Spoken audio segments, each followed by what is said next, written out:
Skevington's daughter. The 16th century, a time of chaos in England, when treasonous words were considered the most heinous crime, no one could escape the wrath of the crown. But have you ever heard of a torture device that didn't stretch the body, but crushed it until blood oozed from the nose, ears, and mouth? No other than Skevington's daughter, the machine that shattered traitors. Unlike the rack, which pulled victims apart until their joints popped, Skevington's daughter followed a far more merciless path. Imagine this. Your body folded in half, limbs locked tight, iron clamps slowly tightening, no room to move. Within minutes, the pressure builds. Ribs snap like brittle twigs, the spine compresses until joints dislocate. But this is just the beginning. Blood starts seeping from the nose and ears as the immense pressure crushes the chest. How much can a skull endure before... Then comes the eerie silence. The tortured had no choice. Some perished in agony while others confessed whatever their captors demanded just to make it stop. A moment's delay, one more turn of the screw, and it would be over. This was more than just torture, it was a warning. When the name Skevington's daughter was spoken, both the royal court and commoners trembled. Though lost to history, the screams from those chambers still echo through ancient texts. The 16th century has long passed, but history never sleeps. And devices like Skevington's daughter stand as horrifying proof of human cruelty. Poena Cullei. What do you imagine as a Roman execution? Beheading? Crucifixion? Being thrown to the lions? Wrong. If you committed the most unforgivable crime, patricide, your fate was something far more horrifying. This was Poena Cullei, the punishment of the sack. In the 1st century BCE, a man in Rome was convicted of murdering his father. But he wasn't hanged. He wasn't beheaded. Instead, he was bound, blindfolded, and sealed inside a massive leather sack. But the sack itself wasn't the real terror. It was what was inside with him. A rabid dog, a venomous snake, a rooster, and a monkey. No light. No escape. Only the sharp claws tearing at his skin, the frenzied pecks, and the razor-sharp fangs sinking deep into his flesh. The nightmare didn't end there. The sack was thrown into a river. Water flooded in. Oxygen ran out. The victim was tormented between two horrors, being ripped apart by the animals or drowning in pure panic. The sensation of flesh being shredded in the dark, while rising water stole his last breath. You think this punishment died with the Roman Empire? Number Poena Cullei lasted for over 1,800 years. From the Middle Ages to the 18th century, this gruesome execution was still practiced in parts of Europe. It wasn't until 1761 that the last recorded Poena Cullei execution took place, marking the end of one of the most horrific death sentences in human history. Poena Cullei was not just a punishment, it was a symbol of Roman law's ruthless absolutism. But the real question is, does justice ever need to be this cruel? Lingchi. Here stands a prisoner, a man bound tightly, his eyes vacant, staring at the executioner before him, whose cold steel blade gleams in the sunlight. He is about to be executed by Lingchi, death by 1,000 cuts. One of the most brutal execution methods in Chinese history, practiced from the 10th century until the early 20th century. A high-ranking official, clad in embroidered robes, raises a decree and reads it slowly, his voice carrying absolute authority. This man has committed treason. The sentence, Lingchi. The crowd murmurs. Some close their eyes, others turn away. The condemned man is strapped to a wooden post, his arms and legs bound so tightly that blood can no longer circulate. The executioner lifts his blade, the cold steel catching the light. He starts with small cuts, just the tip of the knife grazing the skin, slicing thinly. Blood seeps out, but the prisoner remains conscious. The sound of flesh tearing. Weak, muffled groans. Each cut is psychological torture. No fatal wound, just layer after layer of skin and muscle being peeled away. Now, imagine hundreds, even thousands of these cuts. Bit by bit, slicing through flesh. Slowly, mercilessly with no chance of escape. 10 minutes pass. The left arm is stripped down to bare bone, but the heart is still beating. At this moment, a terrifying thought crosses the victim's mind. When will death finally come? But Lingchi was never meant to kill immediately. It was designed to make the condemned experience every level of hellish pain before they died. The murmuring crowd grows silent. Only the sound of slicing flesh fills the air. The prisoner's eyes turn hollow, his body convulses, but he is still alive. And then, finally, after hundreds of cuts when his heartbeat weakens, the executioner delivers one final slice across the throat, ending it all. Time moves on, yet the gruesome images of Lingchi remain preserved in old photographs. For centuries, this method struck fear into the very core of Chinese society. Not until 1905, with the final recorded execution, was Lingchi permanently abolished, marking the end of one of the most horrifying punishments in human history. The Iron Maiden. Have you ever heard of a coffin? But not for the dead? A torture device. Its rusted iron door creaking open to reveal a tight, enclosed space lined with dozens of sharp spikes. Just long enough to keep you alive, but ensuring that every second is a living nightmare. This is the Iron Maiden, a terrifying symbol of medieval cruelty. A man is dragged into a dark dungeon, his eyes filled with terror, his body struggling uselessly against the guards.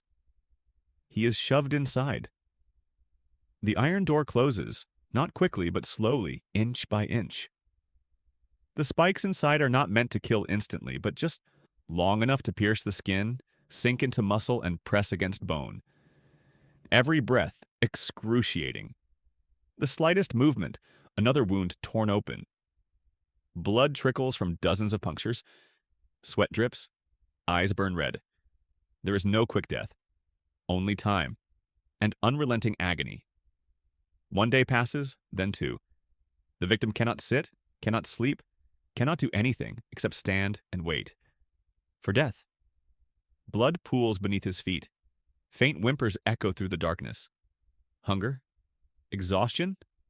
Pain gnawing at his body. Then suddenly the lock turns. The door slowly opens. The prisoner collapses to the ground. But this is not freedom. It is only so the torture can continue.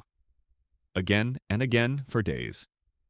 The condemned would slowly bleed out over an extended period, not just suffering physically, but enduring the psychological torment of knowing that death was inevitable, yet endlessly delayed. Today, you can see the Iron Maiden in museums around the world. One of the most notable locations is the Medieval Criminal and Torture Museum in San Gimignano, Italy, where the horror of history remains preserved in steel. Scaphism. 5th century BCE, the Persian Empire. Traitors, rebels. Those who dared to defy the absolute power of the king were not simply executed. They were made to die in a way no one would ever forget. The victim was strapped between two wooden boats, their head, hands, and feet left exposed, unable to move, unable to escape. But the true horror? Milk and honey. It wasn't for nourishment. It was to attract the most nightmarish creatures on earth. Day 1. Flies swarm the victim's eyes, nose, mouth. They struggle, but they cannot move. The insects don't just crawl outside, they burrow inside. Tiny maggots hatch inside open wounds. Day 3, the larvae multiply. They devour flesh, bit by bit. Death doesn't come quickly. Some victims survived more than 10 days, being eaten alive piece by piece. No one could endure this punishment. No one could survive it. This horrific method didn't last long, but it was terrifying enough to shake the world. It wasn't the sword, it wasn't the spear. It was nature itself, becoming the most merciless executioner. Rat torture? What are you most afraid of? The dark, heights, or rats? Now imagine being locked in a tiny room with hundreds of starving rats. Rats, tiny creatures, but in history they became one of the most horrifying torture devices ever conceived. The Tower of London, 16th century. Political prisoners were chained and abandoned in pitch-black dungeons. But hunger and isolation weren't their worst fears. It was the rats. The rodents were starved for days, their claws scraping against the stone floors, until hunger overcame instinct. And then, the prisoner was no longer human, but a meal. 17th century, the Dutch Wars. Spies and enemies of the state were captured, but not killed immediately. Instead, they were tied down. A metal bowl was placed over their stomach, with a live rat trapped inside. Then, fire was set on top. As the heat became unbearable, the rat had only one way out. It clawed, it bit. It burrowed through the victim's flesh. Screams of agony echoed as the rodent dug deep, tearing through organs. Argentina, a new horror, 20th century. Rat torture wasn't just a relic of the past. In the 20th century, Argentina's brutal dictatorship took it to a horrifying new level. Victims were restrained. A metal tube was inserted into their body, and a rat was placed inside. The metal door slammed shut. Then came the screams. The only escape for the rat? To dig its way out, through the victim's rectum. The screams turned to gasps. Veins bulged from their necks. Their bodies convulsed in unbearable pain. There was no escape. No one to help. Only agony? Stretching on for hours. Even days. Some victims didn't die immediately. They lingered in unimaginable suffering, their eyes vacant as life slowly slipped away. These torture methods may have faded from history, but the truth remains. Did humans use rats as instruments of terror? Or are we the true monsters? Because in the end, torture is never about the tools. It's about the minds willing to use them. Crucifixion, a death of agony, no swift guillotine, no rope to bring a quick end, only slow, excruciating suffering, a death drawn out hour by hour, minute by minute, second by second. This was crucifixion, death on the cross. 1st century AD, Rome ruled Judea with fear. Rebels, criminals, or anyone who angered the authorities all faced the same fate. Crucifixion. First, they were beaten into exhaustion. Then, they were dragged to the execution site. And this was only the beginning. The nails weren't driven through the palms like commonly depicted. They were driven through the wrists. Why? Because nails in the palms couldn't support the body's weight.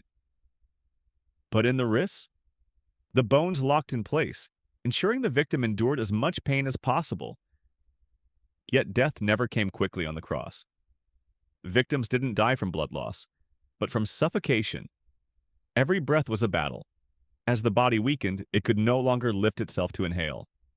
The lungs collapsed under their own weight, and slowly, painfully, the victim suffocated to death. Some died within hours, others lasted up to 3 days. In 70 AD, after the Jewish rebellion in Jerusalem, thousands of people were crucified. The crosses stretched for miles along the city walls. But the most famous crucifixion of all? Jesus Christ, a method of brutal execution. That became one of the most powerful religious symbols in history. The brazen bull, the furnace of death. Can you imagine a metal coffin? But instead of being buried, it is heated from below, and you are locked inside. This was the brazen bull, one of the most horrific execution devices ever conceived.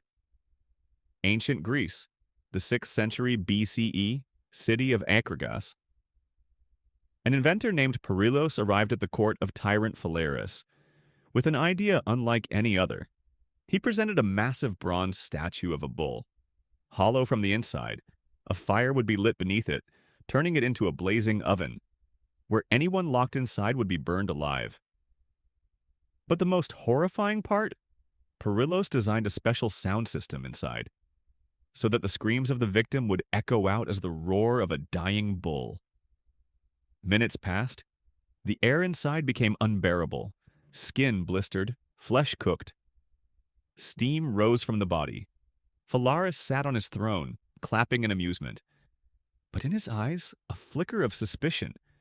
He didn't just want a new execution device, he wanted to test it immediately. The tyrant ordered his guards to seize Perillos. Perillos pleaded, "No, my lord. I am the inventor." but no one cared. The iron door slammed shut. Flames roared beneath the bull. Outside, the crowd heard no human cries. Only the agonized bellowing of a dying beast. Finally, Phalaris ordered the bull to be opened. Perillos was dragged out, barely alive, only to be thrown off a cliff moments later. Years passed. A revolution stormed the palace. Phalaris was overthrown, and his punishment came full circle. The brazen bull was lit once more. This time, Phalaris himself burned inside. The execution device claimed both its creator and its user. Which punishment do you think was the most horrifying? Leave your thoughts in the comments. And if you found this video interesting, drop a like. We truly appreciate your support.